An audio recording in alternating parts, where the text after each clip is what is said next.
Bon. Écoutez attentivement, femmes de Lémec, Ada et Tilla, prêtez l'oreille. J'ai tué un homme pour ma blessure, un enfant pour ma meurtrissure. Pouvez-vous comprendre? Comprenez-vous?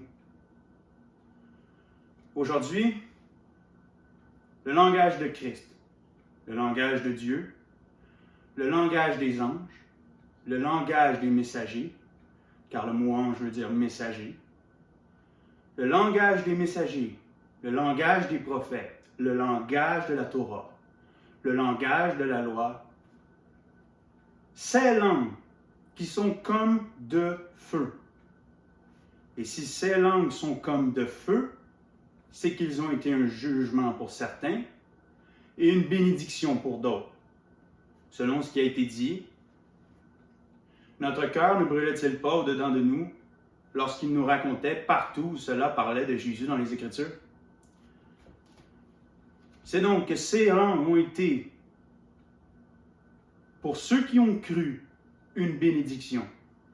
Mais pour ceux qui n'ont pas cru, elles ont été une confusion. Ces langues ont provoqué la confusion. Selon ce qui est écrit, descendons et confondons-les. Et qui est descendu sinon celui qui est monté? Ainsi donc, Christ est descendu et donc les a confondus. Ou encore, il sera comme un signe qui provoquera la confusion. Ainsi, ces langues, qui sont comme de feu, ont semé la confusion, et quand le vent est entré dans la maison, une grande confusion a régné. La confusion a régné, car Christ parle à la foule uniquement en parabole, afin que tout en voyant, ils ne voient point, et tout en entendant, ils n'entendent point. C'est ainsi que les langues, le langage de Christ, a semé la confusion parmi plusieurs. Ces langues ont semé la confusion, car ces langues étaient écrites afin que, tout en voyant, tu ne vois point, tout en entendant, ils n'entendent point. Et Jésus-Christ parlait à la foule, uniquement en paraboles. Non pas afin que ces paraboles soient facilement comprises, mais afin que tout en voyant, ils ne voient point, tout en entendant, ils n'entendent point. C'est pourquoi le langage de Christ, le langage de parabole, a semé la confusion parmi plusieurs. Car plusieurs n'ont pas compris ces paraboles. Jésus-Christ dit, « Pourquoi ne comprenez-vous pas mon langage? Parce que le diable est menteur et meurtrier dès le commencement, et il parle en son propre nom. » Ainsi, ces langues ont été une confusion pour plusieurs, car Jésus parlait à la foule uniquement en parabole, et il parlait afin de révéler les mystères cachés dès le commencement. Et ce qui est caché, les mystères cachés dès le commencement, dès le livre de la Genèse, ce qui est caché, c'est la manne cachée. Ce qui est caché,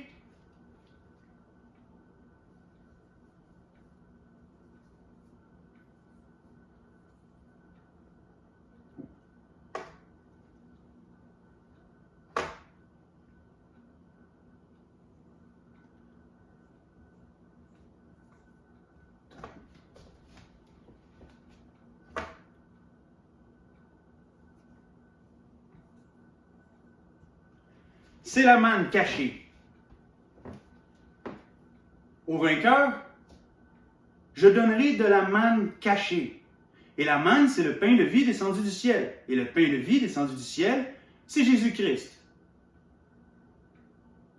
Selon ce qui a été dit, « Je suis le pain de vie descendu du ciel. Vos pères ont mangé de la manne dans le désert, et ils sont morts, mais celui qui me mangera vivra. » Ainsi donc, la manne qui est cachée,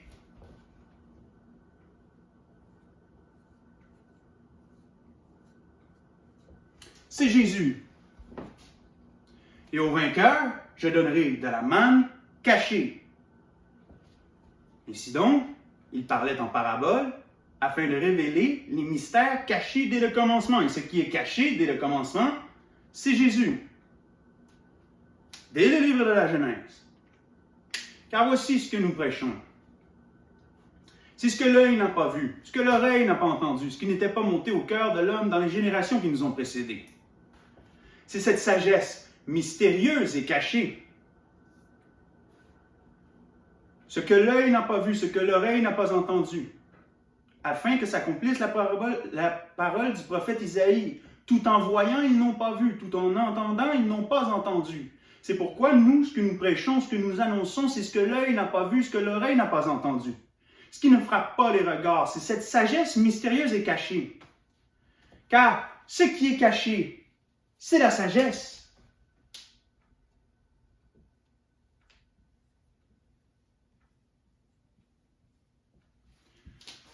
Ce qui est caché, c'est la sagesse.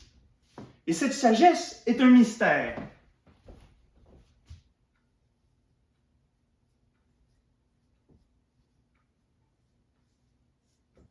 Car c'est la sagesse mystérieuse et cachée, ce que l'œil n'a pas vu, ce que l'oreille n'a pas entendu.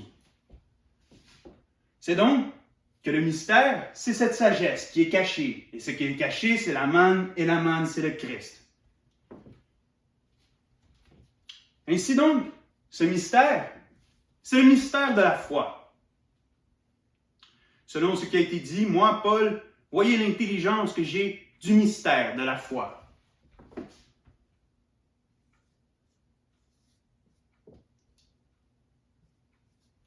Ainsi donc, cette sagesse mystérieuse et cachée, la manne, Christ, c'est le mystère de la foi. Et le mystère de la foi, c'est l'intelligence.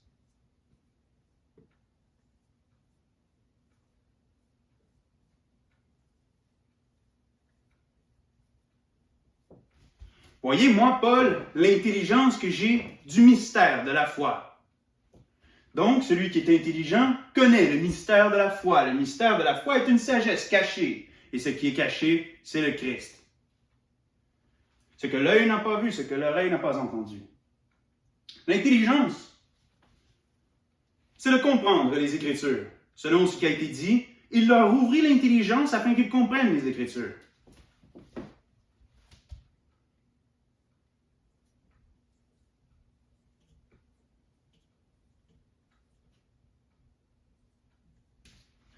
L'intelligence, c'est de comprendre. Il leur ouvrit l'intelligence afin qu'ils comprennent les Écritures. C'est donc que celui qui comprend est intelligent, il connaît le mystère de la foi, il possède cette sagesse mystérieuse et cachée. La manne cachée. Au vainqueur, je donnerai de la manne cachée. Celui qui comprend les Écritures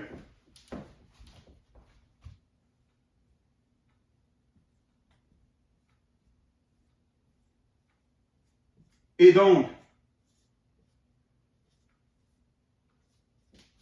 la parole, celui qui comprend les Écritures et donc la parole, comprend le langage de Christ. Car la parole est Christ. Selon qu'il a été dit, au commencement était la parole, et la parole était avec Dieu, et la parole était Dieu. La parole s'est faite chair, et si la parole s'est faite chair, c'est que la parole parle de Christ, et de Jésus-Christ crucifié seul. Voilà pourquoi je n'aurai qu'à savoir parmi vous Jésus-Christ et Jésus-Christ crucifié seul. La parole parle de Dieu, selon qu'il a été dit. Vous scrutez les Écritures pour avoir la vie éternelle, mais elle parle de moi, dit Jésus-Christ. Ainsi donc, la parole est Dieu, car la parole parle de Dieu. Si le monde a été fait par Dieu et pour Dieu, à combien plus forte raison, la parole a été faite par Dieu et pour Dieu. Ainsi donc, celui qui comprend la parole comprend le Christ. Et donc, il comprend les Écritures. Il est intelligent, il connaît le mystère de la foi.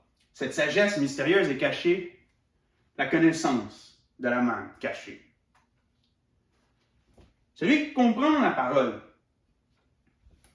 comprend le langage de Christ. Et Jésus-Christ parlait à la foule uniquement en parabole.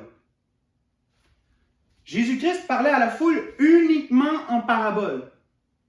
C'est donc que le langage de Christ est un langage de parabole. Et si donc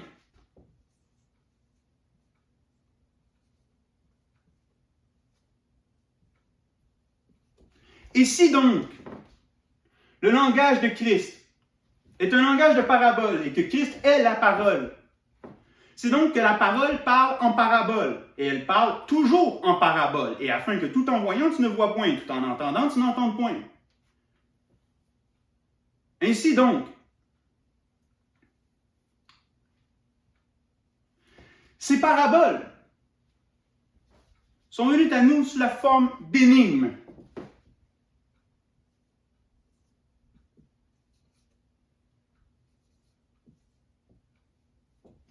Sont venus à nous sous la forme d'énigmes. Voyez comment le prophète Daniel reçut le don d'interpréter les énigmes et qu'il interpréta le rêve du roi. Voyez comment Joseph interprétait les rêves, comment Samson servit une énigme assez convive. Comment est-ce qu'une parabole, les arbres ont parlé, dirent à l'olivier, règne sur nous. Les arbres dirent au figuier, règne sur nous. Une parabole, une énigme. Celui qui comprend les paraboles comprend les Écritures. Celui qui comprend les énigmes comprend les Écritures. Voyez comment la reine de Séba, elle a éprouvé la sagesse de Salomon et elle l'éprouva par des énigmes. Et Salomon lui a dit tout ce qu'elle voulait entendre et encore plus. Et elle dit, on m'avait raconté ta sagesse, mais on ne m'avait dit que la moitié. Elle lui donna 120 talents d'or. Donc celui qui comprend les paraboles et donc les énigmes comprend la parole. Celui qui comprend la parole, comprend les Écritures, il est donc intelligent, il possède le mystère de la foi, cette sagesse mystérieuse est cachée, la connaissance de Christ. Ces énigmes, ces rêves, car voyez comment les rêves sont des énigmes, voyez comment Joseph interprétait les rêves qui sont venus à nous sous une forme d'une énigme. Ces rêves interprétés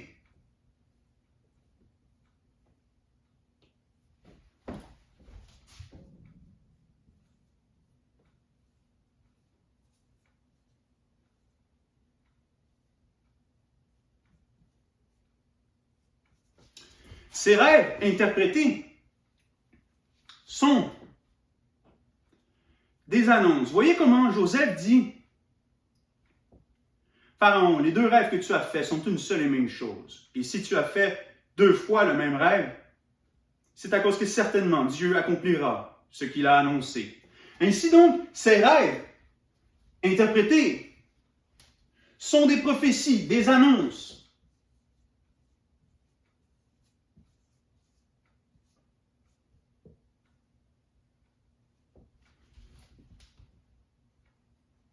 Sont des prophéties, des annonces. Ainsi donc, les paraboles sont des énigmes, ces énigmes des rêves. Les rêves interprétés sont des prophéties, des annonces.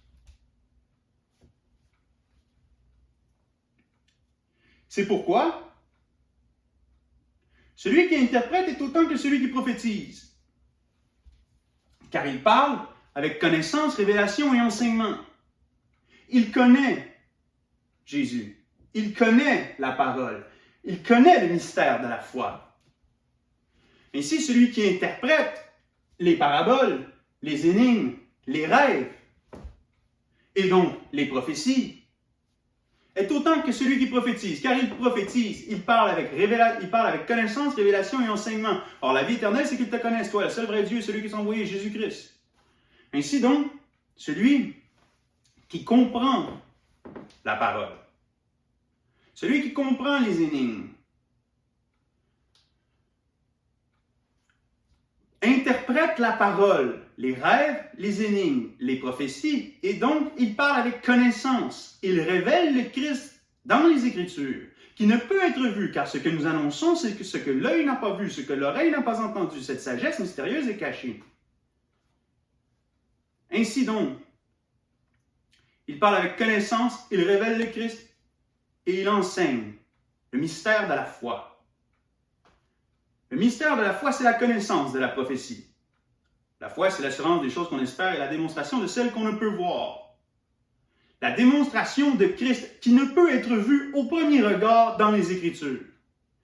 Ainsi, en interprétant les Écritures, nous révélons le Christ caché, cette manne cachée dans les Écritures dès le commencement. En interprétant la parole, en révélant le Christ dans les Écritures, nous démontrons le péché de tous, car tous n'ont pas choisi d'enseigner le mystère de la foi, Jésus-Christ et Jésus-Christ crucifié seul. Mais plusieurs ont entrepris d'enseigner autre chose. Les uns, miracles, les autres, sagesse humaine. Les Juifs cherchent les miracles, les Grecs, la sagesse, mais nous prêchons Jésus-Christ et Jésus-Christ crucifié seul. Plusieurs ont entrepris de faire de la piété une source de gain. Ceux qui font de la piété une source de gain avanceront toujours plus dans l'impiété, s'égarant eux-mêmes et égarant les autres. C'est pourquoi nous ne recherchons ni miracle, ni sagesse des hommes. Nous ne faisons pas de la piété une source de gain. Que personne ne fasse de vous sa proie par la philosophie des hommes. Nous ne faisons pas de la parole une philosophie, car la parole est une prophétie. Une prophétie du Christ. Ainsi, nous entrons dans les œuvres qui ont été préparées pour nous à l'avance, et les prophètes ont rêvé voir ce que vous voyez. C'est pourquoi, voici, s'est accomplie la parole du prophète Joël. Vos vieillards auront des songes, vos jeunes gens des visions. Et nous avons vu, dans les rêves des prophètes, dans les prophéties des prophètes, le Christ Jésus notre Seigneur. Ainsi donc, nous enseignons ni miracle, ni sagesse, ni philosophie, mais bien la prophétie du Christ. Je ne suis pas venu abolir la loi et les prophètes, mais je suis venu l'accomplir. Ainsi, quiconque confesse Christ en chair dit la vérité. La parole s'est faite chair. Et si la parole s'est faite chair, c'est que la parole prophétisait Christ Jésus notre Seigneur. Ainsi donc, celui qui révèle le Christ caché dans les Écritures dès le commencement.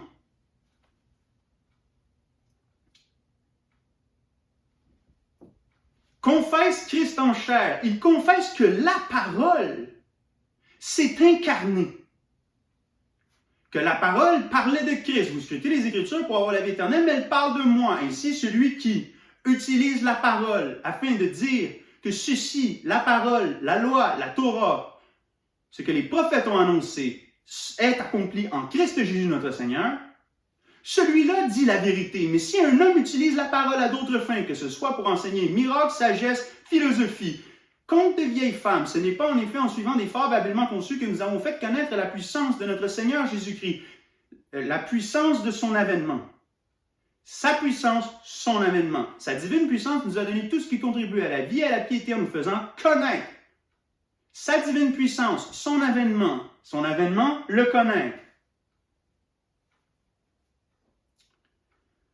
Nous tenons d'autant plus certaine la parole prophétique à laquelle vous faites bien de prêter attention, comme une lampe qui brille dans un lieu obscur jusqu'à ce que le jour commence à poindre et que l'étoile du matin se lève dans vos rêves, se lève dans vos cœurs. Avant tout, sachez qu'aucune prophétie de l'Écriture ne peut être sujette d'interprétation particulière ou personnelle, car ce n'est nullement par une volonté humaine qu'une prophétie n'a jamais été présentée, mais c'est poussé par le Saint-Esprit que des hommes ont parlé de la part de Dieu. Ainsi, la prophétie de l'Écriture ne peut pas être interprétée selon vous, mais elle doit être interprétée selon le Christ, selon le mystère de la foi, Jésus-Christ, annoncé en énigme, en parabole, d'une façon cachée, Jésus-Christ accomplissant la parole, Jésus-Christ annoncé, Jésus-Christ révélé. Ainsi donc, celui qui regarde à la parole doit la regarder comme parlant de l'incarnation du Christ. Celui qui confesse Christ en chair dit la vérité. La parole parle de Christ.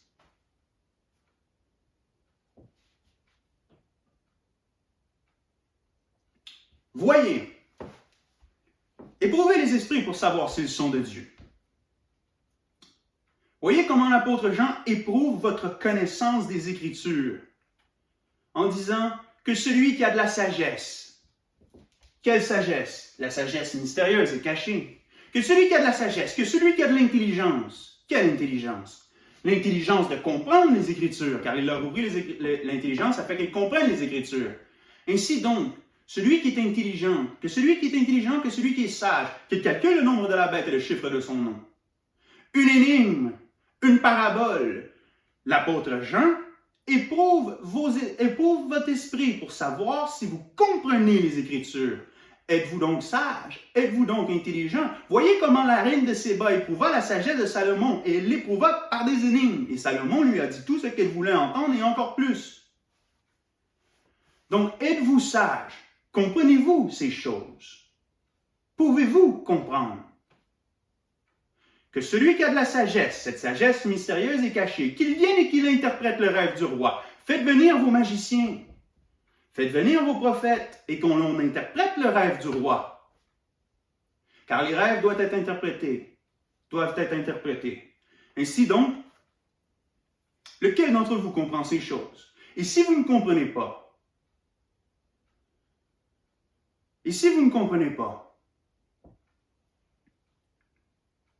c'est donc que vous n'avez ni sagesse ni intelligence. Car que celui qui a de la sagesse, que celui qui a de l'intelligence, qu'il calcule le nombre de la bête et le chiffre de son nom.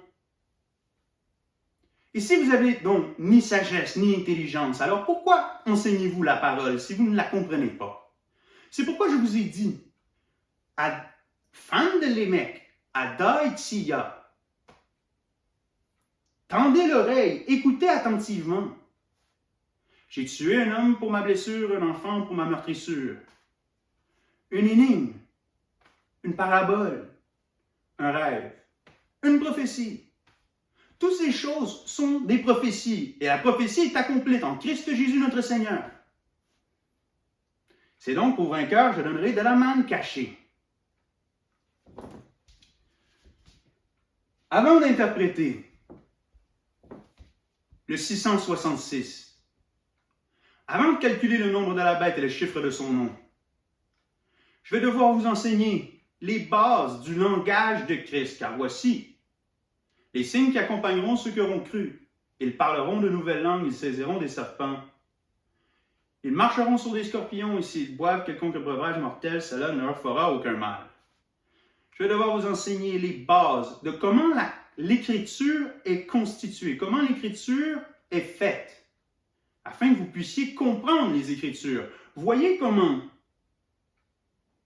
Philippe dit à l'Éthiopien, « Comprends-tu ce que tu lis? Et c'est ce que je vous dis aujourd'hui. Comprenez-vous ce que vous lisez? » Comprenez-vous ce que vous lisez?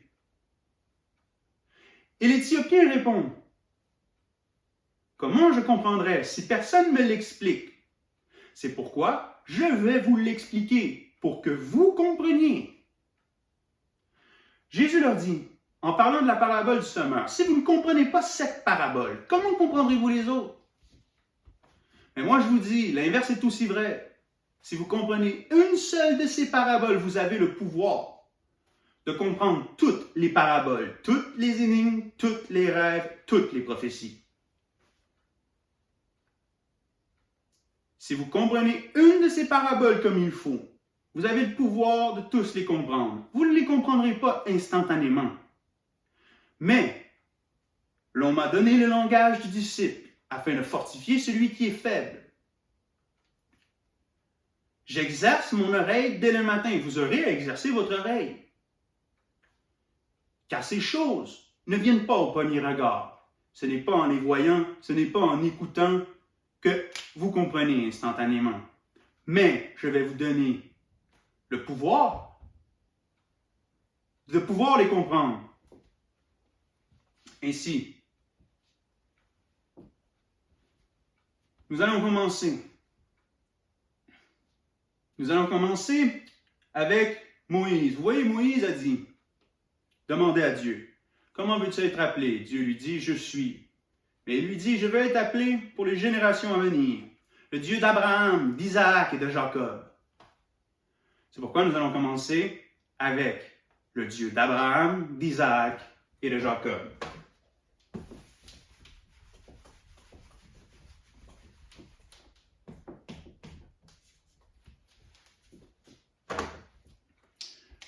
J'ai choisi Abraham, Isaac et Jacob parce que l'histoire d'Abraham est celle qui est la plus claire, sans ambiguïté. Paul l'interprète d'une manière sans ambiguïté. C'est pourquoi, si l'on comprend une de ces paraboles, vous avez le pouvoir de comprendre les autres. Alors, on va commencer avec une. On va commencer avec une qui est le plus clair possible.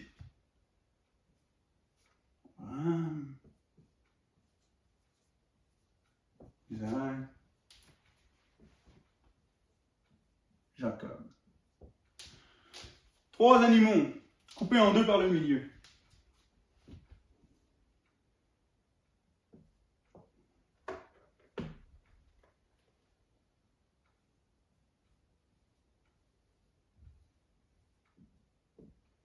Ismaël, Isaac,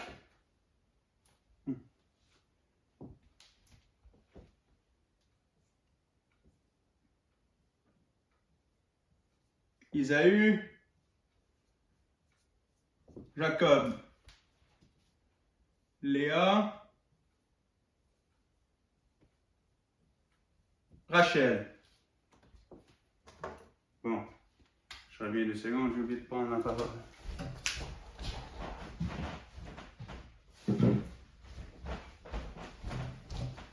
Bon. Abraham, Ismaël, Isaac. Isaac, Isaü, Jacob. Jacob, Léa, Rachel. 2 ou 3 témoins, 2 ou 3 témoins, 2 ou 3 témoins. OK. Galates, chapitre 4. On commence avec celle qui a le moins d'ambiguïté possible. Pour que ça soit clair, parce que si vous comprenez, si vous ne pouvez pas comprendre cette parabole, comment comprendrez-vous les autres?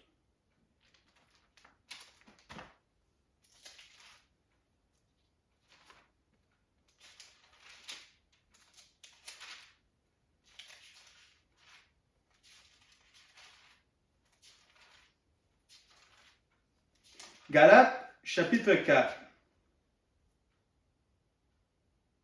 Non, chapitre 4. Oui,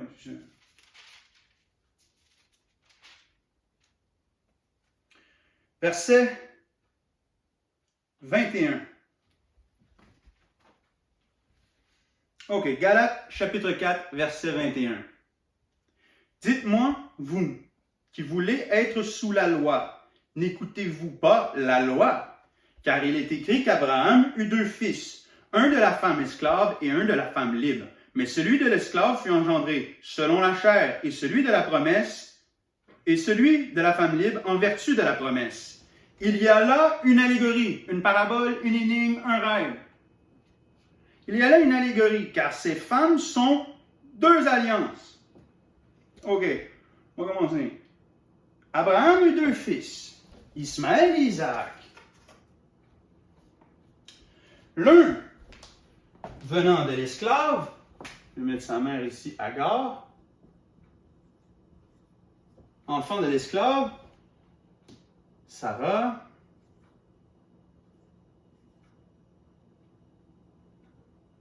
Sarai, mais bon, Sarah.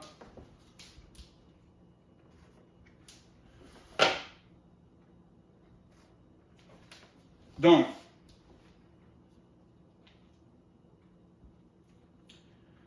l'une selon l'enfant de l'esclave.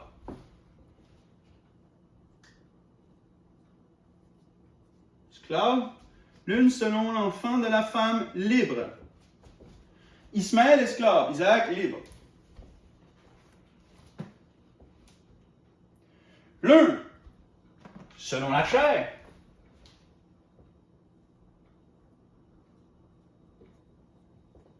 L'un selon la promesse.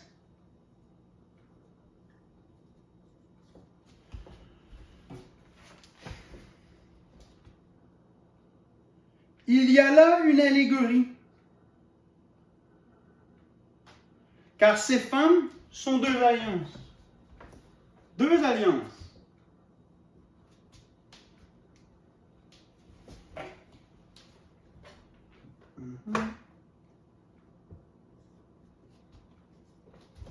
Car ces femmes sont deux alliances. L'une, celle du mont Sinaï.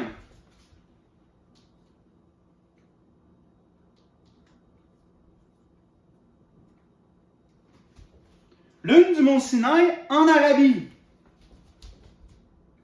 En Arabie.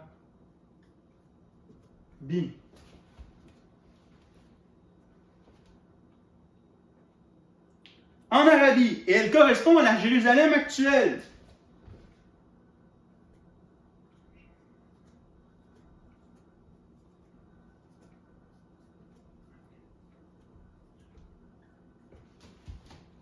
Elle correspond à la Jérusalem actuelle, car elle est dans l'esclavage avec ses enfants.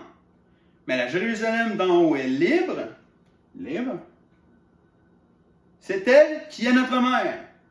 En effet, il est écrit, réjouis-toi stérile, toi qui n'enfantes pas, éclate de joie et pousse des cris, toi qui n'as pas éprouvé les douleurs, car les enfants de la délaissée seront plus nombreux que les enfants de la femme qui a son mari.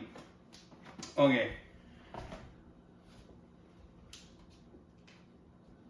On pourrait continuer beaucoup plus, mais regardez. Première alliance, deuxième alliance. C'est clair. Il s'agit là de deux alliances. Il n'y a pas de discussion. Première alliance, deuxième alliance.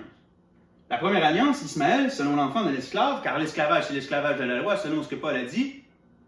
L'esclavage, c'est l'esclavage de la loi, dans Romains. La chair,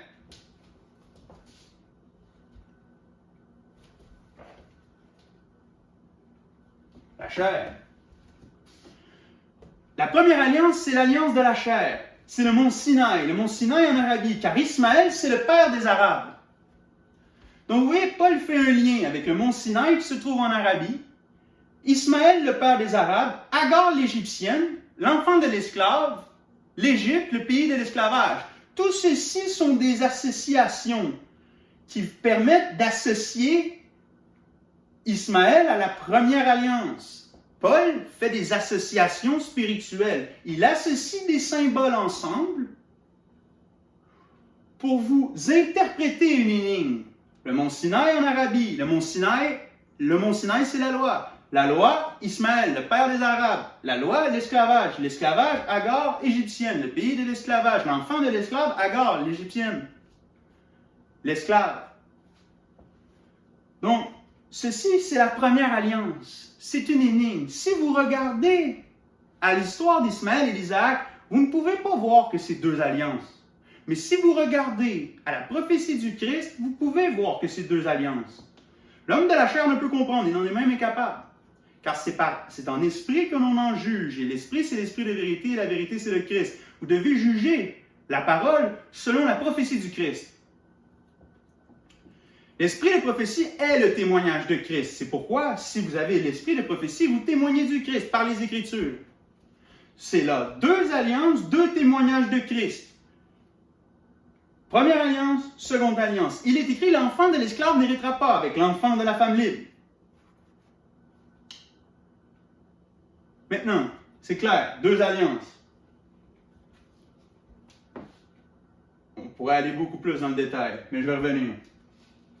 Si Agar et Sarah sont deux alliances, que dirons-nous donc d'Isaü et Jacob?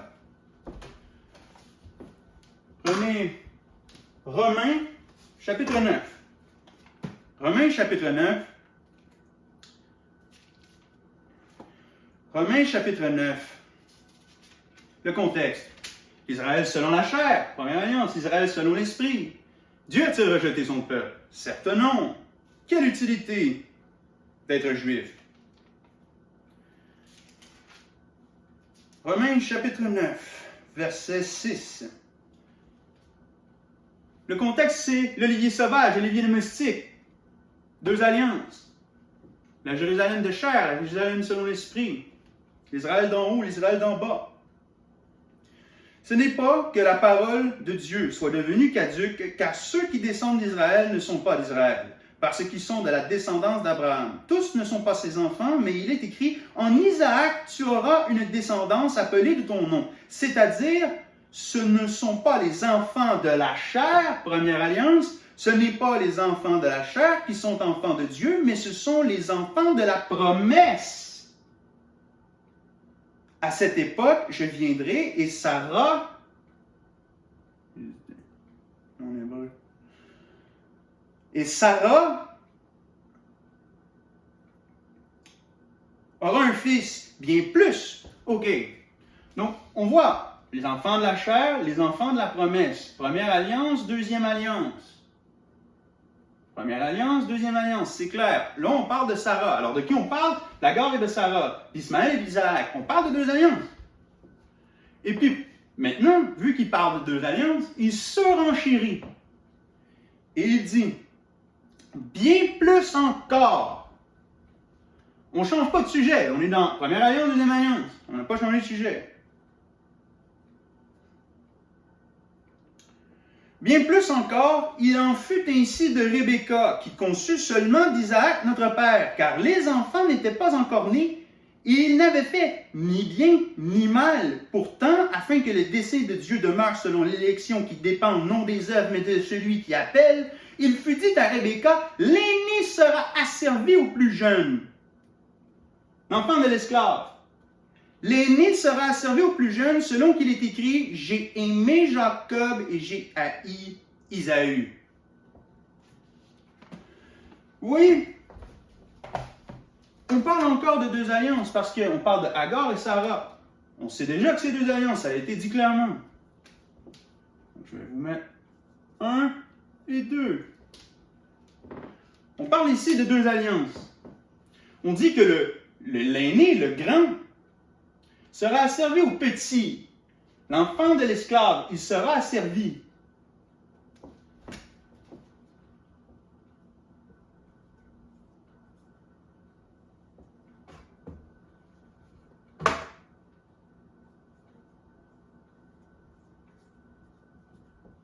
Il sera asservi.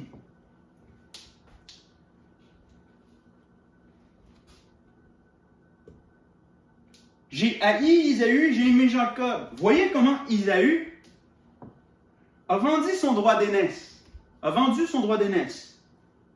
Son héritage. L'enfant de l'esclave n'héritera pas avec l'enfant de la femme libre.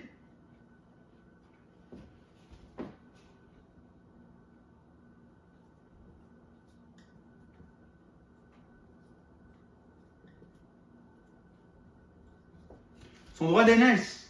Il vendit son droit d'aînesse.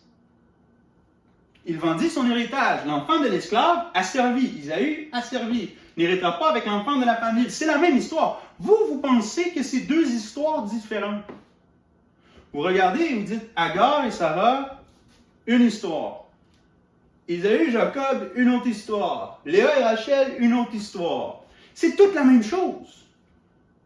Selon ce que l'œil peut voir, c'est une histoire différente, mais selon l'esprit de vérité, et la vérité c'est le Christ, selon l'esprit de prophétie, qui est le témoignage de Christ, ces histoires sont pareilles. Ils racontent, c'est la même prophétie qui tourne en boucle. La prophétie s'accomplit une fois, elle se répète. Elle s'accomplit une fois, Abraham, témoignage, deux alliances. Isaac, témoignage, deux alliances. Jacob, témoignage, deux alliances.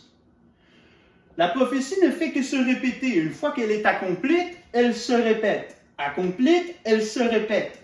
La parole, vous regardez, rares sont ceux qui comprennent la parole du début à la fin. La plupart d'entre vous, vous regardez la parole comme commençant à la Genèse et finissant à l'Apocalypse. Mais la réalité, c'est que c'est la même histoire qui tourne toujours en boucle.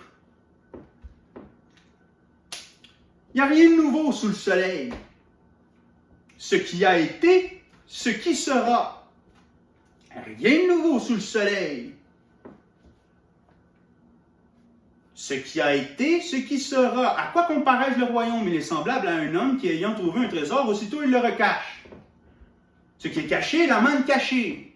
Christ dévoilé, Christ recaché. À quoi comparais-je le royaume? Il est semblable à un scribe qui trouve de nouvelles choses de son ancien trésor. Ah oui, vraiment, de nouvelles choses. Rien de nouveau sous le soleil, ce qui a été, ce qui sera. Mais qu'est-ce qui a été, qu'est-ce qui sera? Avant qu'Abraham fût, moi j'étais. C'est pourquoi la prophétie ne fait que se répéter. Selon ce que tu peux voir, c'est jamais la même histoire. Mais selon la prophétie du Christ, c'est toujours la même histoire. Jésus-Christ et Jésus-Christ crucifiés seuls. Je n'aurai qu'à savoir parmi vous, Jésus-Christ et Jésus-Christ crucifiés seuls. Maintenant, si Agar et Sarah, si Ismaël et Isaac sont deux alliances, que Isaü et Jacob sont deux alliances, que dirons-nous donc de Léa et Rachel?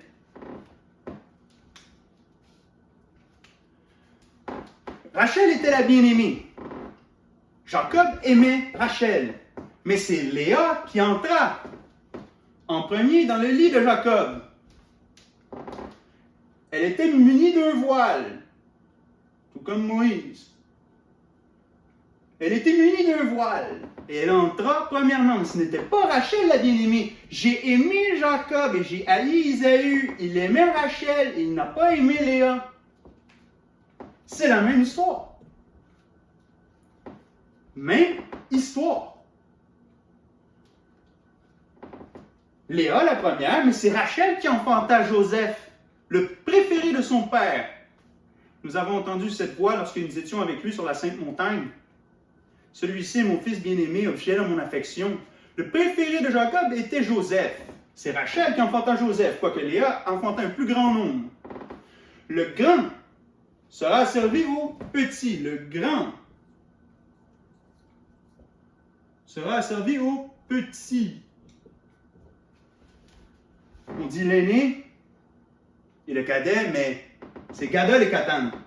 Grand et petit. Grand et petit. En hébreu, Gadol et Katan, grand et petit. Voyez comment Léa arriva en premier, mais c'était Rachel la bien-aimée. Ismaël en premier, Isaü en premier, Léa en premier. Les premiers seront les derniers seront les premiers. Les premiers seront les derniers seront les premiers. Le grand sera servi au petit.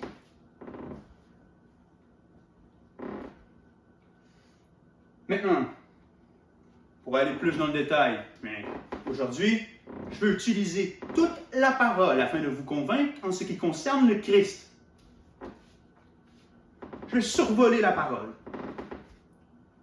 Si Ismaël et Isaac sont deux alliances, qu'Isaü et Jacob sont deux alliances, que Léa et Rachel sont deux alliances, que dirons-nous donc de Caïn et d'Abel?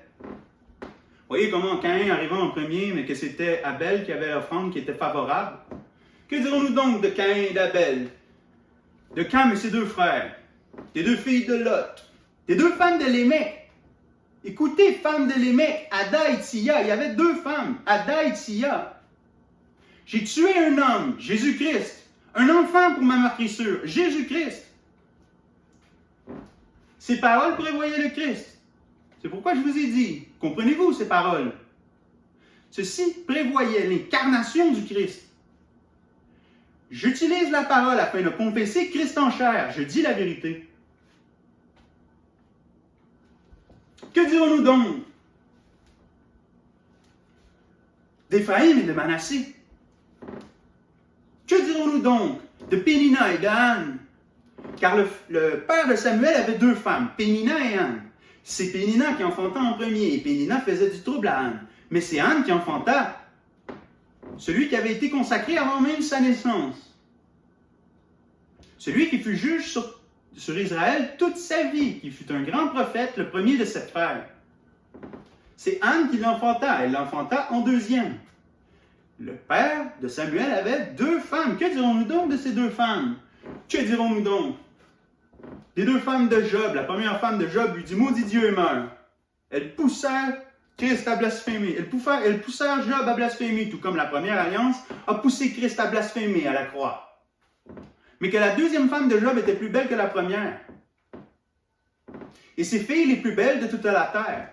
Que dirons-nous donc d'Élie et d'Élisée? Que dirons-nous donc de Saül et de David? Voyez comment Saül était le premier. Le premier roi d'Israël fut rejeté, car j'ai dit, je l'ai rejeté. L'enfant de l'esclave n'héritera pas avec l'enfant de la femme libre. Voyez comment Saül était grand, plus grand que tous. Il dépassait tous d'une tête, il était grand. Et David était le plus petit de sa famille, le plus petit. Le premier c'est Saül, le second c'est David. Vous regardez toujours à une histoire qui est différente, mais c'est toujours la même histoire. C'est la prophétie du Christ, sous la forme de deux témoignages. Une première alliance selon la chair, une seconde selon l'esprit. Mais les deux ne peuvent cohabiter. Ils sont mis face à face. Il y a deux lions sur le propitiatoire qui se touchent avec les ailes. Ils sont face à face. Deux alliances face à face, l'une à l'autre.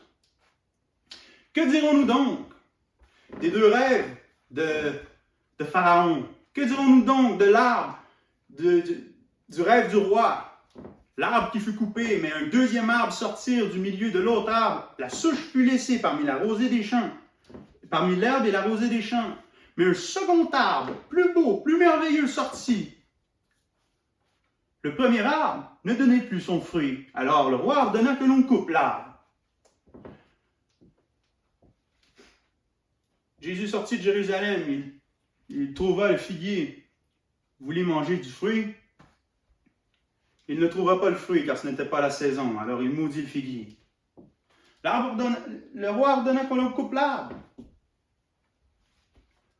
Que dirons-nous donc d'Élisabeth et de Marie, de Jean le Baptiste et de Jésus? Voyez comment Jean le Baptiste était le plus grand homme né d'une femme, mais que le plus petit dans le royaume est plus grand que lui. Deux alliances.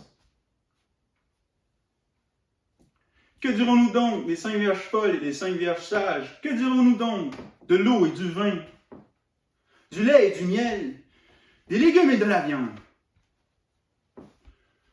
des ténèbres et de la lumière, des eaux du dessous et des eaux du dessus, le jour 3, le jour de la semence, le jour 6, le jour du bétail et d'Adam?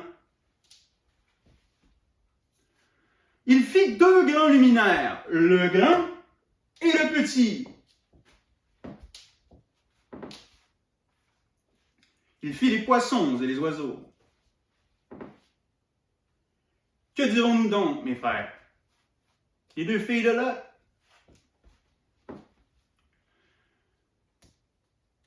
Que dirons-nous donc des deux prostituées qui se présentèrent devant le roi Salomon lorsque Salomon reçut la sagesse, et que l'une enfanta 3 jours plus tard, et que l'une s'endormit sur l'enfant, et que l'autre avait compassion pour l'enfant?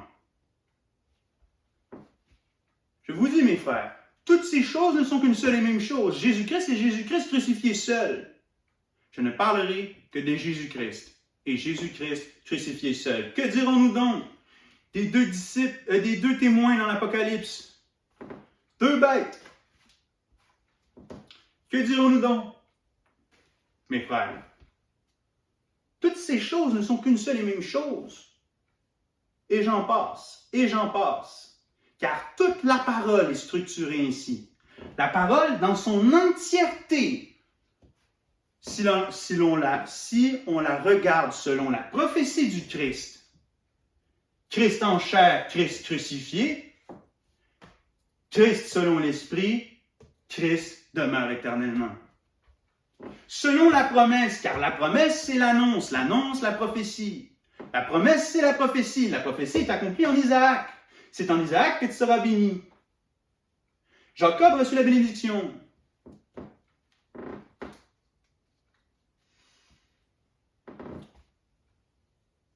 Toutes ces histoires, on peut toutes les interpréter une après l'autre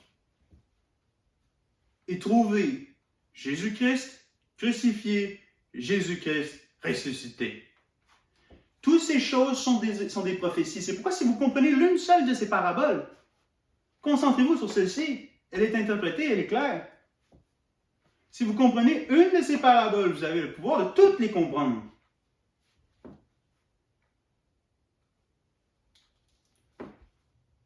C'est pourquoi celui qui a de la sagesse, que celui qui a de l'intelligence, qui calcule le nombre de la bête et le chiffre de son nom, si vous comprenez la parole, vous Vous pouvez comprendre.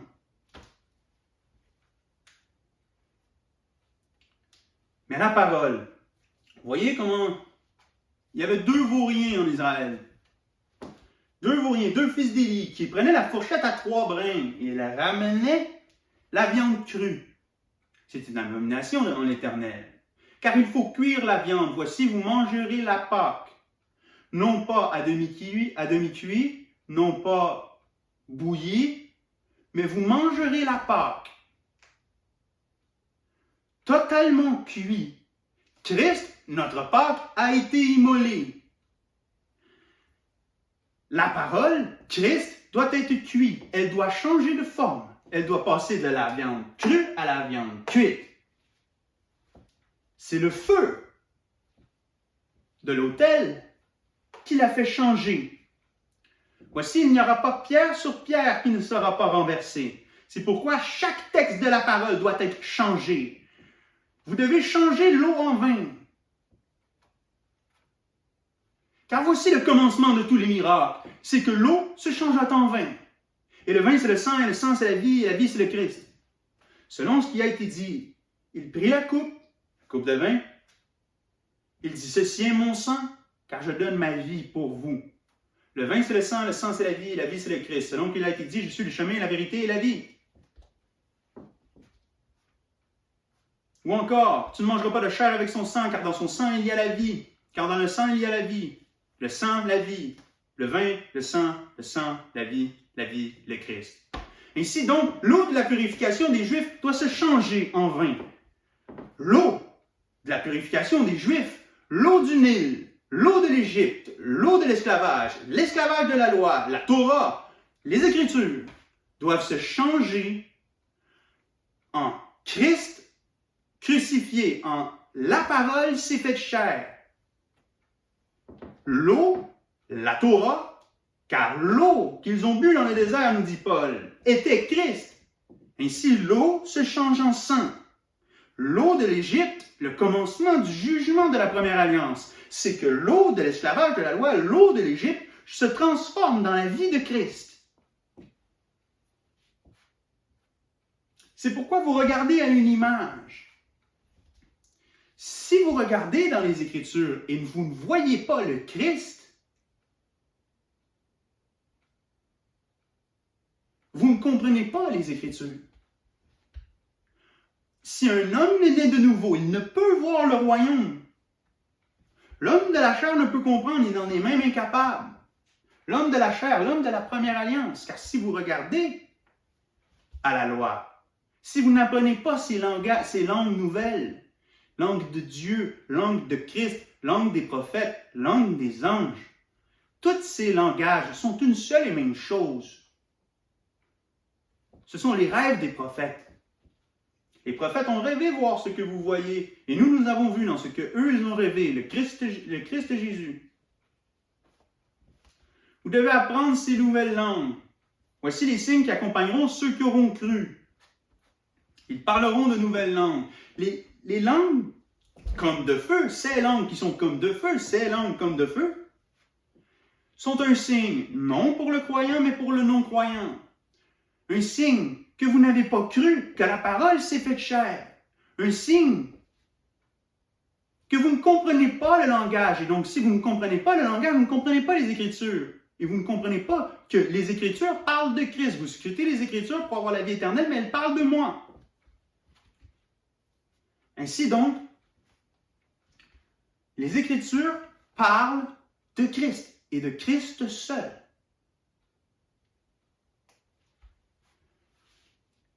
La prophétie est un signe, non pour le croyant, non pour le non-croyant, mais pour le croyant. La prophétie est un signe pour le croyant, car il démontre qu'il a cru.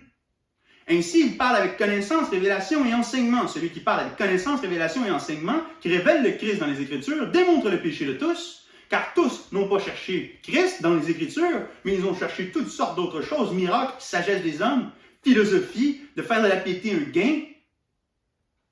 Et puisqu'ils ont cherché autre chose que Christ, ils ont trouvé autre chose que Christ. Et c'est pourquoi vous avez raté la cible. Le péché a raté la cible. Vous avez raté la cible. Mais la prophétie témoigne que vous avez cru que la parole s'est faite chair, que la parole annonce Christ et que Christ révèle et Christ accomplit la parole. Je ne suis pas venu abolir la loi et les prophètes, mais je suis venu l'accomplir. Ainsi, la parole est Christ. Au commencement était la parole, et la parole était avec Dieu, et la parole était Dieu. La parole s'est faite chair. La parole est Dieu, car la parole parle de Dieu. Elle parle de Christ. Voici les signes qui accompagneront ceux qui auront cru. Ils parleront de nouvelles langues, saisiront des serpents, marcheront sur des scorpions, et s'ils boivent quelconque breuvage mortel, cela ne leur fera aucun mal. Nous avons saisi le serpent. Nous saisissons les serpents. Nous saisissons le serpent ancien, l'accusateur de nos frères. Ce n'est pas moi qui vous accuse, c'est Moïse. C'est Moïse qui vous accuse. La loi est venue par Moïse, la grâce et la vérité sont venues par Jésus. C'est pourquoi nous saisissons la loi et nous la rejetons, car la loi, si vous la regardez selon la chair, et que vous êtes un esclave, car l'esclave ne sait pas ce que son maître fait, mais vous, je vous appelle ami. C'est donc que l'ignorance, c'est votre esclavage. Vous êtes esclave, ignorant, car vous regardez la parole selon la chair, selon ce qui peut être vu par l'œil, selon ce qui peut être entendu. Et donc, vous ne voyez pas le Christ qui est caché. Mais si vous regardez selon l'esprit des prophéties, qui est le témoignage de Christ, voici comment être libre de la loi. La loi n'est pas un serpent. Elle n'est pas l'accusateur de nos frères. Le serpent ancien, l'accusateur de nos frères. Si vous regardez selon la chair, vous voyez un serpent, un accusateur. Mais si vous regardez cette même loi, la même Torah, les mêmes prophètes, si vous les regardez différemment, si vous changez l'eau en vin, si vous faites cuire la viande, si vous interprétez l'énigme,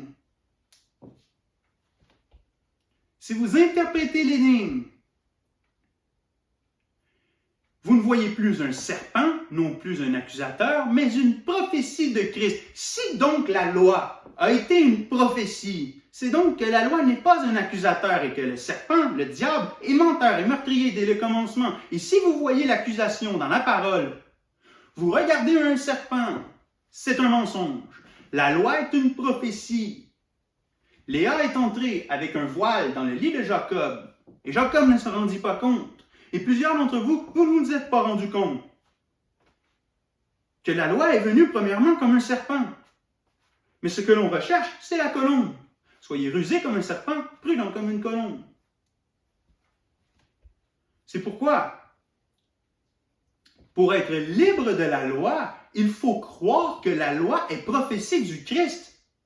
Si la loi est prophétie du Messie, c'est donc que la loi n'accuse personne. Jésus-Christ, sans la loi, attesté dans la loi et les prophètes. Jésus-Christ, sans la loi, attesté dans la loi et les prophètes. La foi, c'est l'assurance des choses qu'on espère et la démonstration de celles qu'on ne peut voir, en démontrant le Christ dans les Écritures, qui ne peut être vu au premier regard, car Christ ne frappe pas les regards. En dévoilant le Christ, on produit l'assurance des choses qu'on espère par la démonstration de la prophétie. En connaissant la prophétie, je suis donc certain que Christ est celui que j'attendais. Celui qui entend ma voix ne va pas à un autre. Celui qui comprend le langage de Christ est donc certain par la démonstration de Christ dans les Écritures. Et Paul utilisait toutes les Écritures afin de les convaincre en ce qui concerne le Christ. C'est pourquoi, voici les signes qui accompagneront ceux qui auront cru. Ils saisiront des serpents, ils marcheront sur des scorpions, et s'ils boivent quelconque breuvage mortel, cela ne leur fera aucun mal. Et c'est pourquoi nous avons bu le breuvage de la mort. Le breuvage, le ministère de la mort, le ministère de Moïse, car si le ministère de la mort a été grand, à combien plus forte raison? Le ministère de la vie le sera-t-il? Ainsi donc, nous avons bu la loi, mais la loi ne nous a fait aucun mal. Le serpent nous a mordus, mais nous avons regardé au même serpent qui a été maudit sur un bâton de bois. Nous regardons à la loi. Jésus-Christ, sans la loi, attesté dans la loi. C'est cette loi qui nous a mordus. Mais quand je regarde dans la loi, je vois le Christ, et en voyant le Christ, La loi n'est donc plus un accusateur. Et c'est pourquoi je bois le breuvage de la mort, le ministère de Moïse. La loi est venue par Moïse et la grâce et la vérité sont venues par Jésus. Si je regarde la loi d'une manière différente, selon l'esprit de prophétie et non selon celui du serpent, je suis donc libre de la loi. Il n'y a donc plus de condamnation pour ceux qui sont en Christ. Car Christ n'accuse personne. Je ne suis pas venu pour juger le monde, mais pour sauver le monde. Mais sauver de quoi? Sauver de la loi. Car vous êtes esclaves de la loi, esclaves de votre ignorance. Et vous pensez que Dieu vous accuse, mais Dieu ne vous accuse pas. Au vainqueur, je donnerai de la manne cachée. C'est pourquoi, du milieu de la mort est venue la vie, du milieu de la loi, l'espérance, par la connaissance de la prophétie. Mais les deux ne peuvent cohabiter. Vous ne pouvez regarder la parole à la fois selon la chair et à la fois selon l'esprit. Ô Galates insensés! Vous avez commencé par l'esprit, allez-vous finir selon la chair? Vous avez commencé selon la seconde alliance, allez-vous vous remettre sur la première?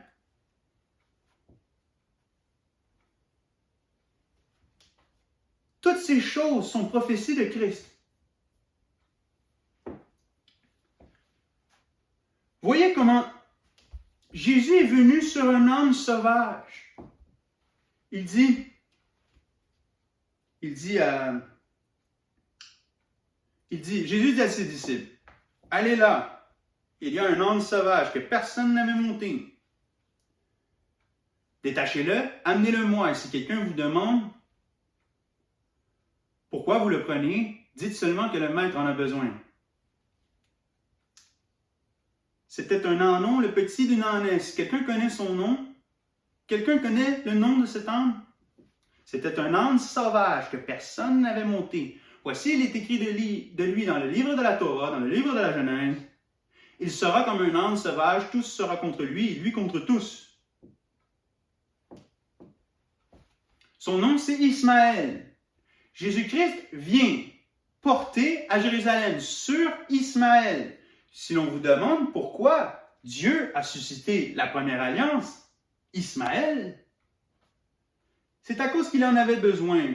Voyez comment j'ai suscité Pharaon tout exprès, afin de publier mon nom par toute la terre. Christ a suscité Pharaon, l'esclavage de la loi, l'Égypte. Il a suscité Pharaon tout exprès. Il a suscité la loi tout exprès afin de publier son nom par toute la terre. Si quelqu'un vous demande pourquoi Jésus a utilisé la loi, la Torah, pour publier son nom par toute la terre, car il en avait besoin.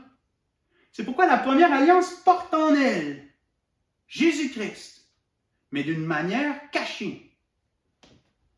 C'est pourquoi Jésus est porté par la première alliance. Sans la loi, mais attesté dans la loi. C'est pourquoi Jésus-Christ, la loi parle de Christ. Je ne suis pas venu pour l'abolir, mais pour l'accomplir.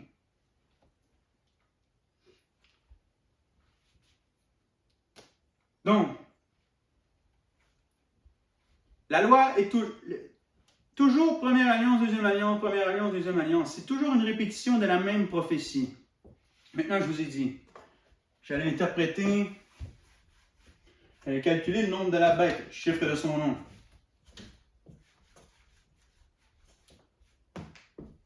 « 666.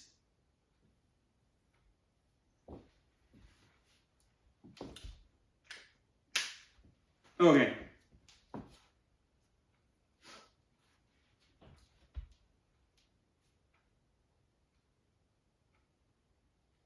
Il y avait une tour.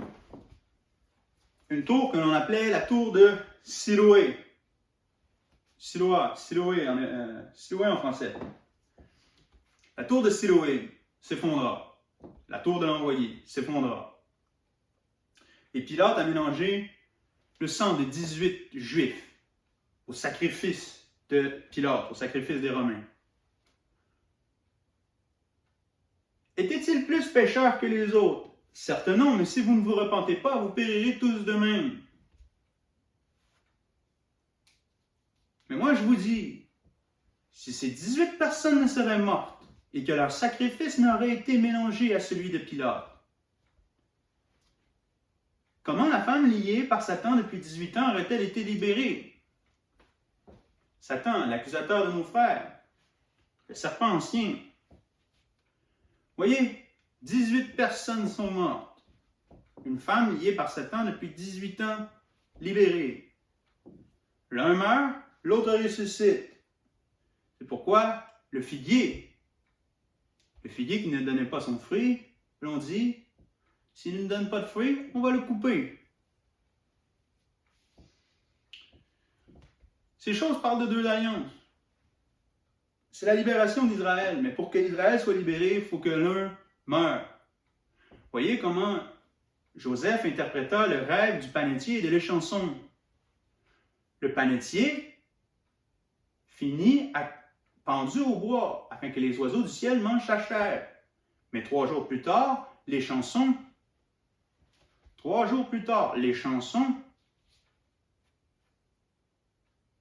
fut rétabli dans ses fonctions. L'un meurt, l'autre est rétabli. 18 personnes sont mortes, l'une est libérée. Première alliance, deuxième alliance. Si la chute d'Israël fut le salut de tous, combien plus forte raison,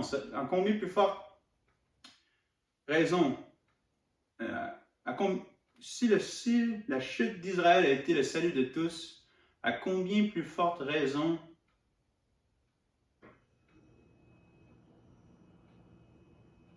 leur rétablissement sera, non, je ne l'ai pas, mais leur rétablissement, Israël chute pour sauver le monde. C'est pourquoi il y a 18 personnes qui meurent, il y en a une qui est sauvée. Je vais vous raconter une autre histoire. Non. Salomon a construit le temple. Lorsqu'il construisit le temple, il construisit 2 colonnes de bronze. L'une était 18 coudées de haut. La seconde, lorsqu'on l'entourait d'un ruban, était 12 coudées de circonférence. La première alliance, la première était 18 coudées de haut. La seconde, 12 de circonférence, lorsqu'on l'entourait d'un ruban. Pourquoi est-ce qu'on dit les choses comme ça? La première était 18 coudées de haut et la seconde, 12 de circonférence. 18, 12.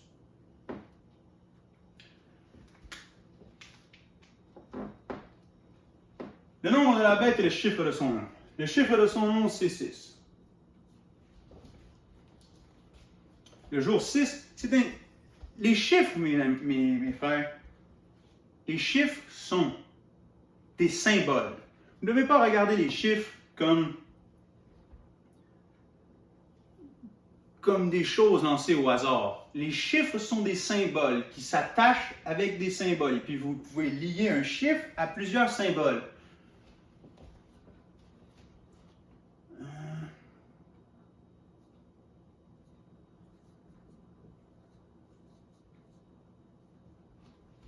Les animaux des champs. Le jour 6, il fit les animaux des champs. Il fit aussi Adam. Le premier Adam. Le jour 6, il fit les animaux. Le premier Adam. Le chiffre de son nom, c'est 6. C'est Adam. Adam est l'image. L'image de Dieu. Il fit dans son image pour son image. Il fit Adam dans l'image de Dieu, à sa ressemblance, dans l'image de Dieu. Il est l'image de Dieu. 6. L'image. Voyez comment la seconde bête animait l'image de la première bête. C'est l'image. Le 6, c'est aussi l'esclavage. Le 6, c'est aussi l'esclavage.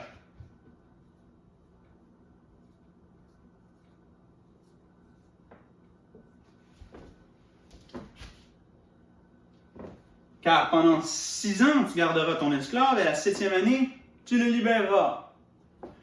L'esclavage, mais c'est aussi l'ouvrage.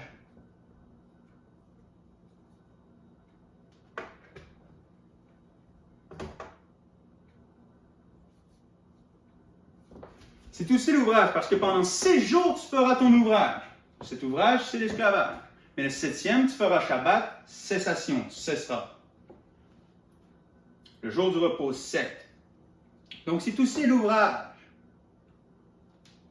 le travail. Et nous sommes entrés dans ce qui nous a coûté aucun travail.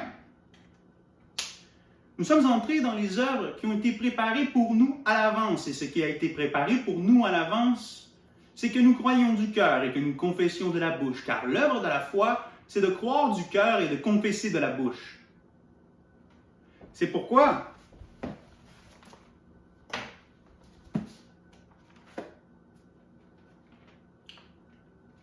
Jean chapitre 4, voici les œuvres qui ont été préparées pour nous à l'avance.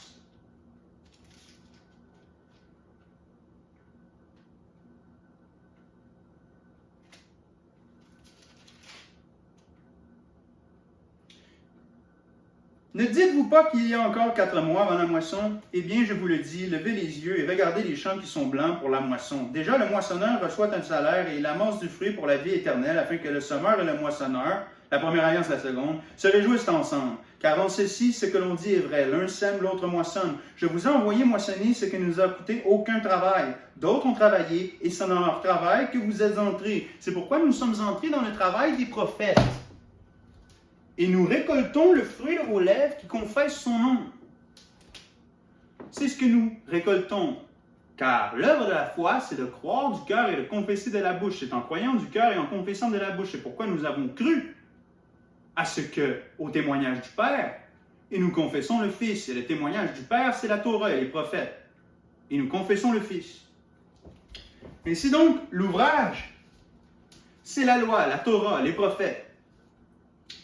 La loi, la Torah, les prophètes, l'esclavage de la loi est une image. Cette image, c'est le premier Adam. Le premier Adam de chair, c'est le bétail, c'est les animaux, c'est la bête. C'est pourquoi si vous regardez à la loi, aux prophètes, à la Torah, aux prophètes, à l'esclavage, vous regardez à une image, à une parabole, à une énigme, à une allégorie, à un rêve. C'est l'image de Dieu, son nom, Adam. L'Adam de chair est une bête, c'est le 6. 666. Si l'on prend la racine, 666, 606, 66, 6, le chiffre de son nom, 6, 6, et qu'on fait 6 plus 6 plus 6, 3 témoignages selon la chair, ça donne 18. 18, c'est la première colonne. La première colonne est 18 coudées de haut. La première colonne, c'est la première alliance. Après, on a 144 000. 144 000. Ici, on a renversé. Au lieu de vous demander un calcul, on vous donne la réponse au calcul. Le calcul, c'est 12 fois 12 000. Voyez comment dans le livre des nombres, l'on dit,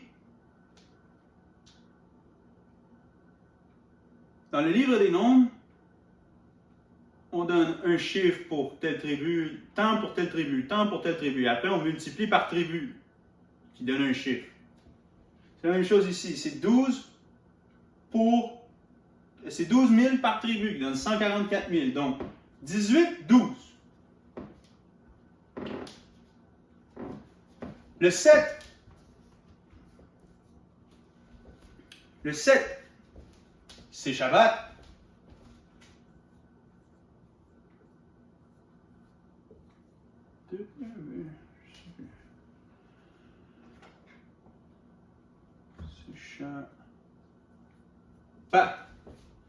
Shabbat, c'est ça. Le repos. La paix, le repos. Cessez. Car tout est accompli. Une fois que les 6 jours sont accomplis, une fois que les genres de la purification des Juifs sont accomplis, chacun comportant 2 ou 3 témoins. Une fois que la prophétie est accomplie, on cesse le travail et on se repose. C'est pourquoi nous, on est entrés dans ce qui nous a coûté aucun travail. Le Shabbat, c'est le repos.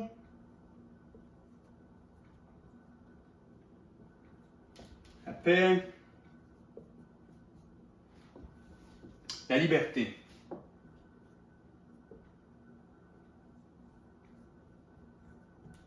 La liberté. Parce que Dieu dit à Josué, va donner du repos à tes frères, va donner le Shabbat à tes frères, va les libérer de leurs ennemis. Et on sait que la liberté, c'est d'être libre de la loi, vivant pour Christ. Je suis donc mort à la loi, vivant pour Christ.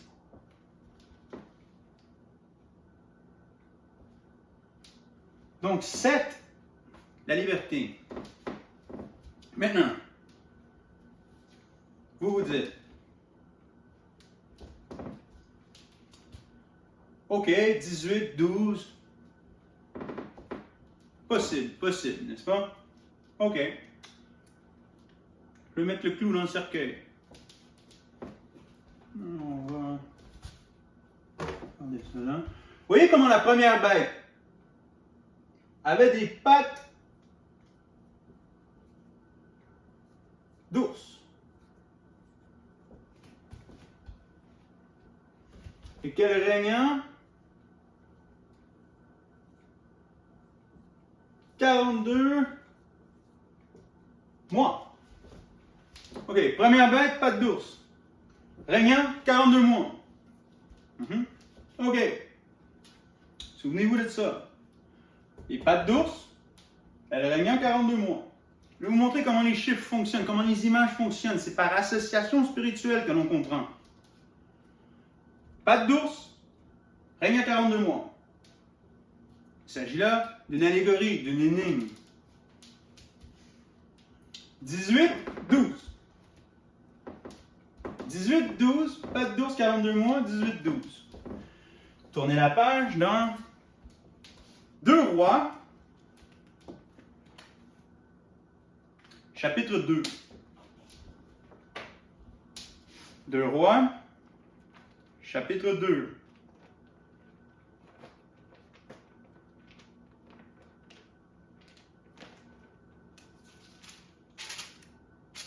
Deux rois.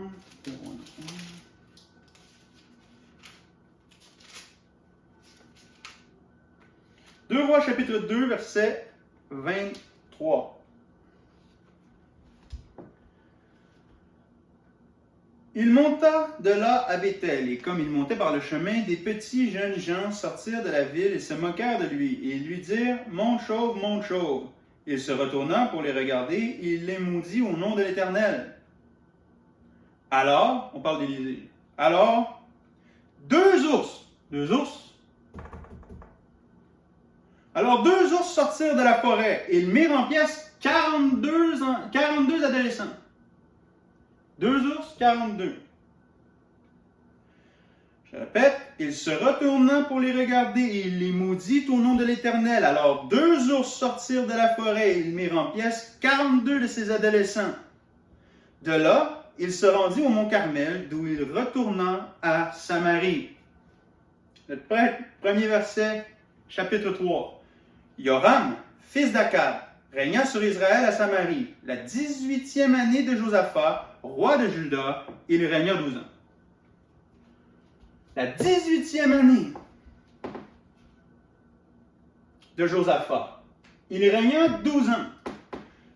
Pas d'ours, 42 mois. 18, 12. C'est le même texte.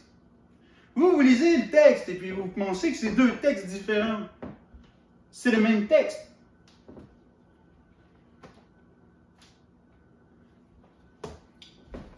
Vous voyez, il y a deux ours. On parle d'une première bête et d'une seconde bête. Deux ours. L'image de la première bête anime l'image de la seconde bête anime l'image de la première bête. Donc vous voyez? C'est pareil, c'est la même chose. Mais il faut pouvoir regarder à ce que l'œil n'a pas vu, ce que l'oreille n'a pas entendu, ce qui n'était pas monté au cœur de l'homme dans les générations qui nous ont précédés. Maintenant, 2 ours. Et puis 42 adolescents.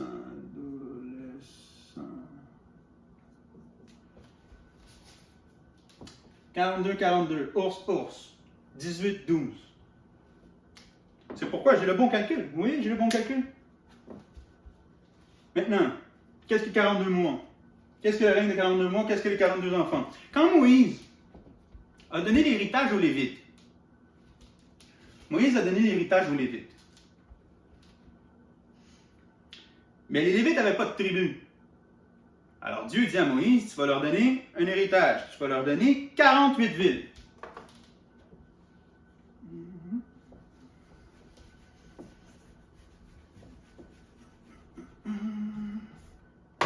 Tu vas leur donner 48 villes.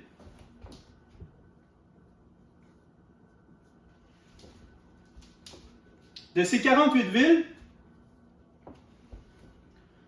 il y a 6 villes. 6. Il y a 6 villes. 48 villes, il y a 6 villes. Qui vont être des villes refuges pour que celui qui a tué son prochain sans l'avoir voulu puisse ne pas être vengé. Caïn sera vengé 7 fois, les mecs 77 fois. C'est pourquoi les Lévites ont eu des villes refuges pour qu'ils soient pardonnés. Père, pardonne-leur car ils ne savent ce qu'ils font. Fait, dans leur héritage, ils ont des villes refuges. C'est pourquoi Jésus a dit, Père, pardonne-leur car ils ne savent ce qu'ils font. Ces paroles prévoyaient que les Lévites tueraient leur prochain, tueraient Christ, sans l'avoir voulu, mais qu'ils seraient pardonnés. Père, pardonne-leur car ils ne savent ce qu'ils font. De ces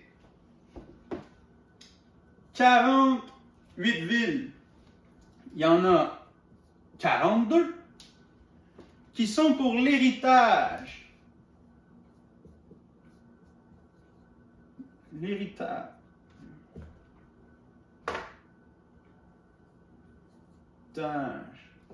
Donc, les 42 villes sont l'héritage des Lévites. Vous voyez comment Joseph interprète le rêve? Oh, les corbeilles ne sont pas des corbeilles, ce sont des jours.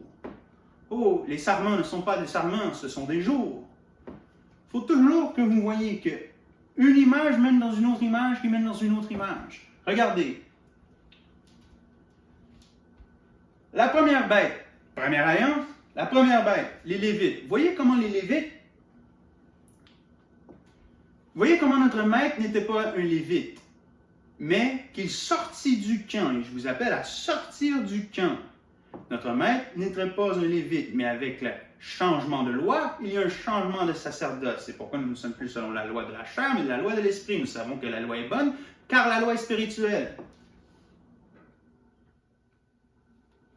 Lorsqu'ils ont dit à Jésus, comme ils ont dit à Élisée, monte chauve.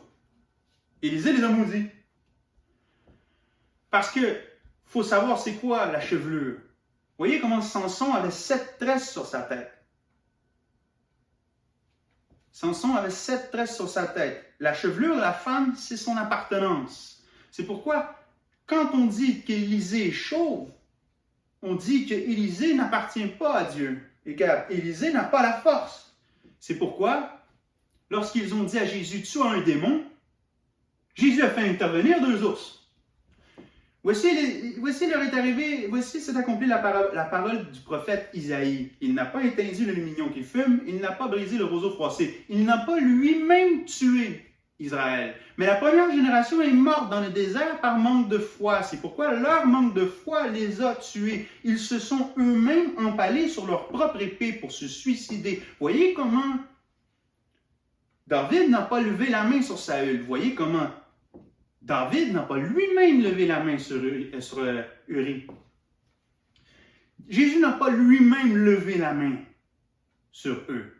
Mais eux, par manque de foi, ils sont morts au combat, car le combat que nous sonnons, la trompette, si la trompette ne rend pas un son clair, et le combat que nous sonnons, nous sonnons le son de la trompette, le combat que nous faisons, C'est le combat de la foi et au vainqueur, je donnerai de la manne cachée. C'est pourquoi le parler en langue a été un jugement pour eux, car ils n'ont pas compris. Et en ne comprenant pas, ils sont morts.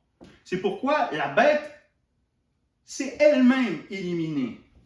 Voyez comment la première bête a régné 42 mois, mais son règne, ce n'est pas un règne, c'est un héritage. Mais son héritage, c'est ses 42 enfants. Ces 42 enfants, c'est l'héritage des Lévites. L'héritage des Lévites, c'est leur règne, mais leur règne passe. C'est pourquoi les Lévites, il y a un changement de sacerdoce. Première alliance passe. On arrive avec une seconde alliance, une seconde bête, car oui, la bête, aussitôt frappée de mort, les Lévites, aussitôt jugés, sont remontés de l'abîme et ont fait la guerre aux saints. Car, mes frères, Pharaon, si tu as fait 2 rêves, c'est que certainement, la chose que Dieu a annoncée, il l'accomplira. Mais les 2 sont une seule et même chose. C'est pourquoi, si vous regardez la parole selon la chair, vous vous faites avoir par la seconde bête. Vous vous faites avoir, vous ne pouvez pas acheter ni vendre. Mais acheter quoi? Vendre quoi? Tu es aveugle, pauvre, misérable et nu. Je te conseille d'acheter chez moi de l'or éprouvé par le feu. Vous ne pouvez pas acheter de l'or éprouvé par le feu parce que votre or est périssable. Elle est mitée, trouée. Vous ne pouvez pas acheter de l'or éprouvé par le feu. Par le feu de l'autel, votre foi plus précieuse que l'or périssable. C'est pourquoi toute la richesse de Salomon, 666 talents d'or, toute la richesse de Salomon n'est pas suffisante.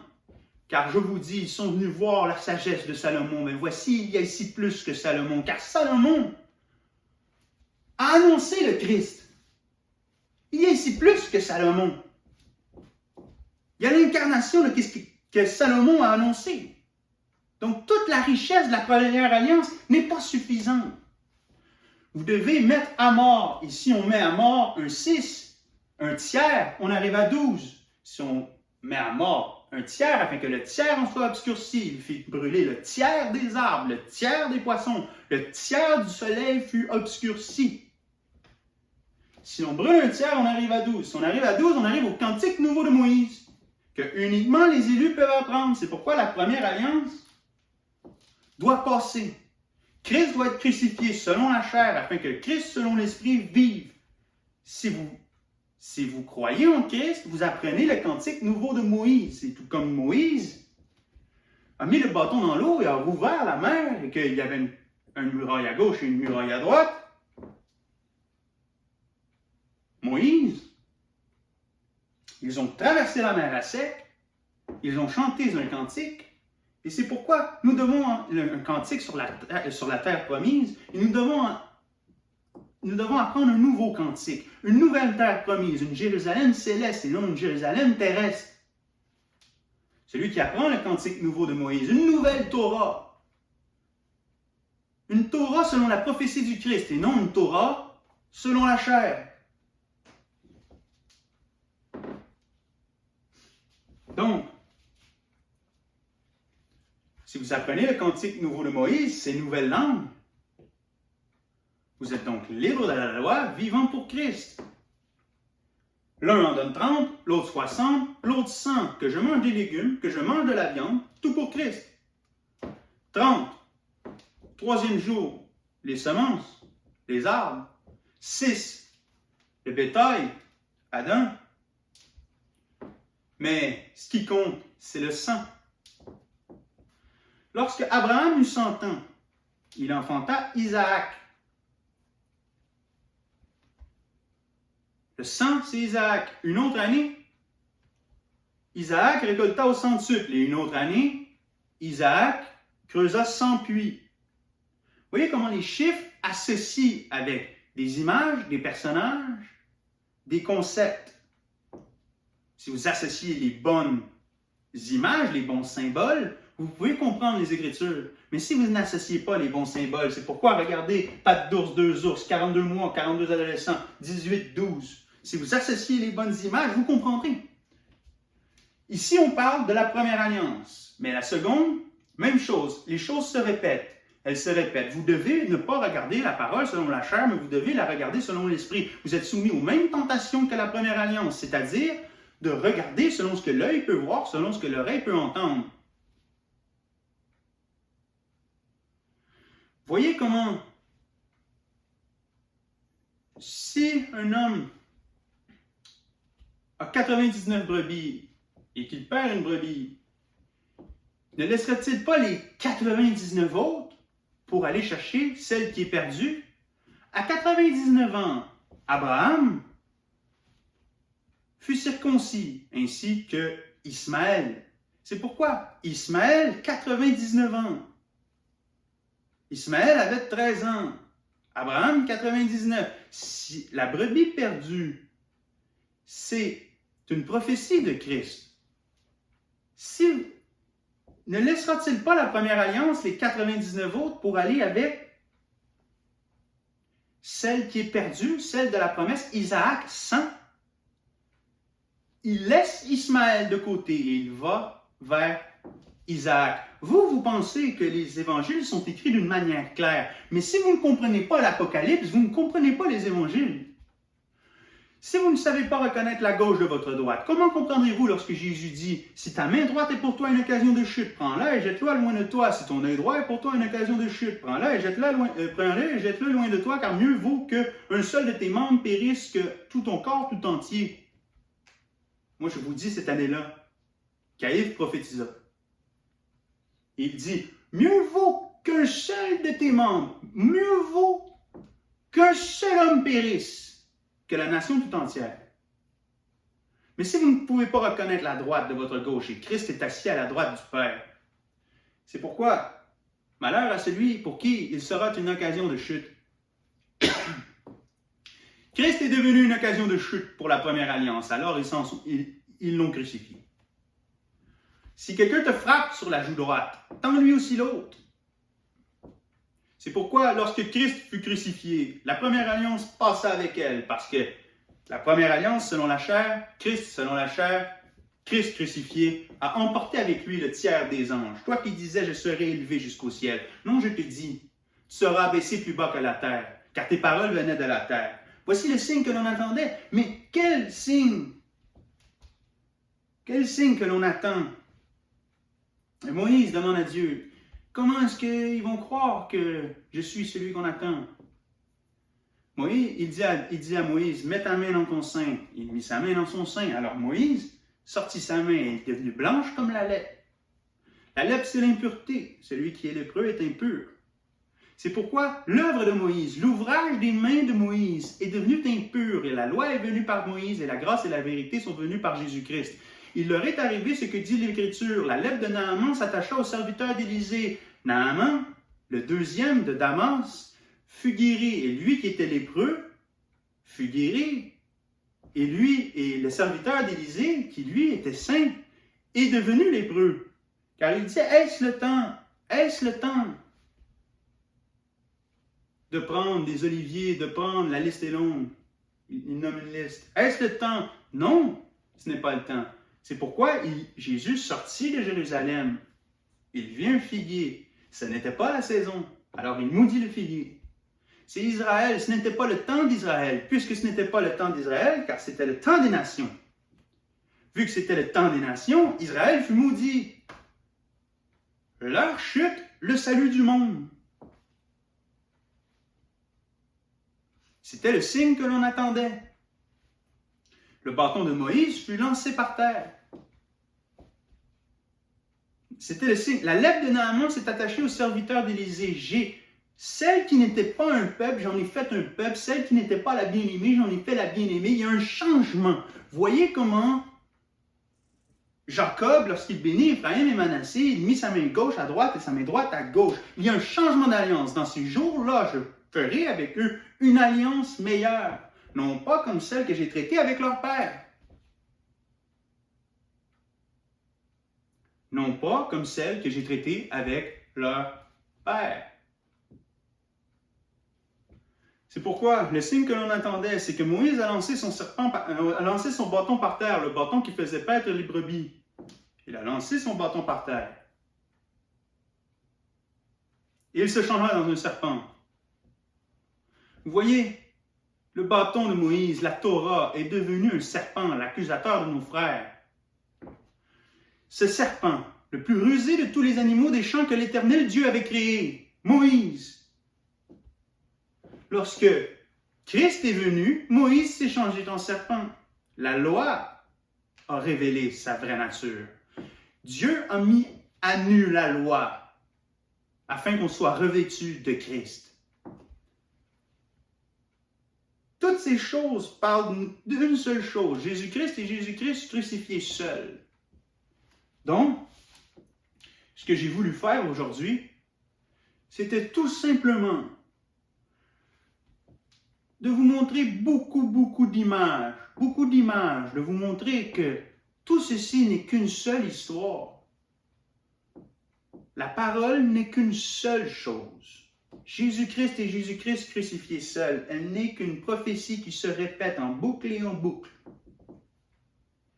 Et au vainqueur, je donnerai de la manne cachée. Vous êtes donc libre de la loi. Et si Dieu ne me condamne pas, qui me condamnera? Car la loi n'était pas une condamnation, la loi était une prophétie. Vous devez regarder la loi selon l'esprit de prophétie qui est le témoignage de Christ. Si vous regardez la loi comme une prophétie, c'est donc que l'accusateur n'est plus. Votre travail, c'est d'exercer votre oreille pour que vous puissiez comprendre les Écritures. Celui qui en est au lait n'a pas l'expérience de la parole de justice. Voyez, Dieu ne nous a pas promis uniquement un pays découlant de lait, mais un pays découlant de lait et de miel. Et Jonathan a pris le miel sur le sol de la forêt avec un bâton. Il en mangea. Ses yeux s'ouvrirent et il dit, « Saül trouble le peuple. » C'est pourquoi la première alliance a troublé le peuple, car Saül représente la première alliance. Mais celui qui mange le miel ouvre ses yeux. Celui qui ouvre ses yeux a mis fin à la loi et vit pour Christ. C'est pourquoi quiconque en est au lait uniquement, quiconque en est à la parole, quiconque en est à l'alliance de chair n'a pas compris la parole de justice, mais quiconque a ouvert ses yeux. Voyez comment Samson dit, comment Samson brisa le lion de ses mains. Il dit, il passa une semaine plus tard, trouva un essaim d'abeilles, prit le miel et il donna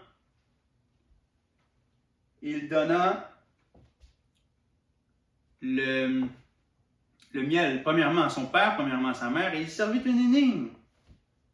De celui qui mange vient ce qui se mange, de celui qui est fort vient ce qui est doux.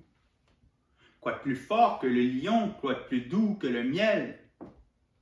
Mais c'est dans le corps du lion, la loi, qui fut mise à mort, la loi selon la chair fut mise à mort.